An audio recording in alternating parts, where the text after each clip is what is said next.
الہی. اس دنیا میں دو فرشتے آئے، ہاروت اور ماروت. جب ان میں وہ نفس ڈالا گیا، انہوں نے بھی زورہ سے شادی کرنے کی خواہش کری. اگر وہ شادی کر لیتے تو بچے تو ہو ہی جاتے ہیں. اس وقت وہ لوگ ان کو بشری کہتے تھے، ہاروت اور ماروت کو، لیکن اب کہتے ہیں دو فرشتے انسانی شکل میں آئے تھے. اسی طرح یہ نور بشر کی شکل میں آیا. اب آپ کے جسم میں کچھ اور چیزیں بھی ڈالی گئیں جن کو لطائف بولتے ہیں. ان لطائف میں سے ایک لطیفہ نفس ہے. جب وہ آپ کے جسم میں ڈالا گیا، آپ کا جسم نورانی تھا تو وہ بھی نور ہو گیا. اب آپ فرماتے ہیں کہ جب انسان پیدا ہوتا ہے تو اس کے ساتھ ایک شیطان جن بھی پیدا ہوتا ہے. صحابہ نے پوچھا آپ کے ساتھ بھی پیدا ہوا ہوگا؟ آپ نے فرمایا پیدا ضرور ہوا تھا لیکن وہ میری صحبت سے مسلمان ہو گیا. اب آپ کے جسم میں تو نور تھا، وہ نور ہو گیا. اب جو عام آدمی ہے اس میں نور ہی نہیں ہے تو اس کا نفس کیسے نور ہوگا؟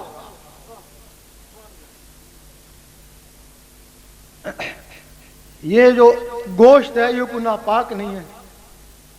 اس کے اندر جو روحیں ڈالیں گی، لطائف ڈالیں گے، وہ بھی ناپاک نہیں ہے.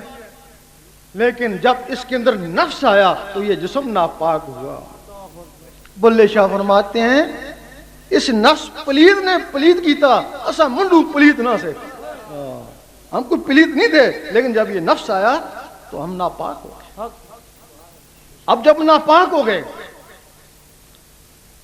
نبیوں کے نفس مطمئنہ ہے، وہ انسانی شکل میں، لیکن عام آدمی کے نفس کتوں کی طرح ہیں.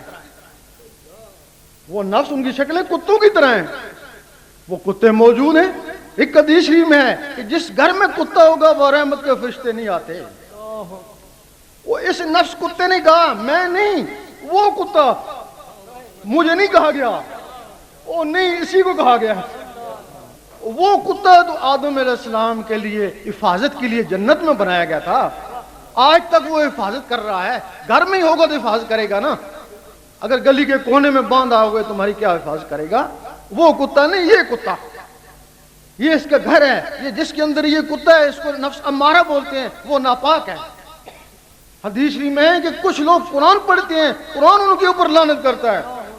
وہ جن کے نفس کتے ہیں واقعی وہ قرآن پڑھتے ہیں، قرآن ان کے اوپر لعنت کرتا ہے. مجد صاحب فرماتے ہیں مبتدی کو چاہیے کہ پہلے ذکر اللہ کرے. قرآن ان لوگوں کے قابل نہیں ہے جن کے نفس کتے ہیں. اپنے نفس کو ذکر سے پاک کرے، اپنے نفس کو ذکر سے پاک کرے.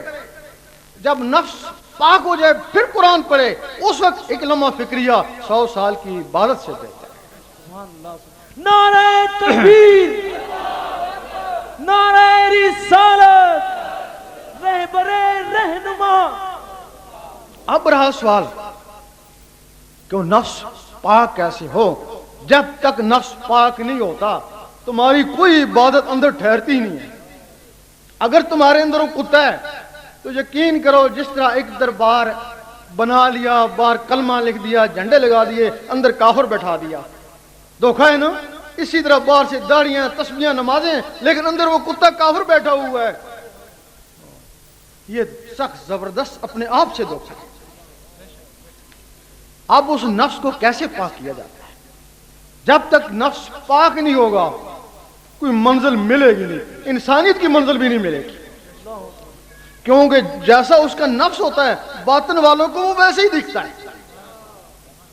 ایک دفعہ رابعہ بصری رحمۃ اللہ نے اپنے غلام کو کہا کہ تیل لے آ، لیکن کسی انسان سے لینا. تو وہ کہنے لگا مجھے تو سارے انسان لگتے ہیں. انہوں نے اپنا ایک بال دیا، اس بال کی گولائی میں دیکھ لینا، جو انسان نظر آئے اس بال کی گولائی میں اس سے تیل لینا. وہ سارا دن گھومتے رہے. وہ کوئی گدھا نظر آ رہا ہے، کوئی کتا نظر آ رہا ہے. بڑی مشکل سے ایک آدمی جو ہے نا وہ انسان نظر آیا اور اس سے تیل خریدا. اس کا نفس پاک تھا.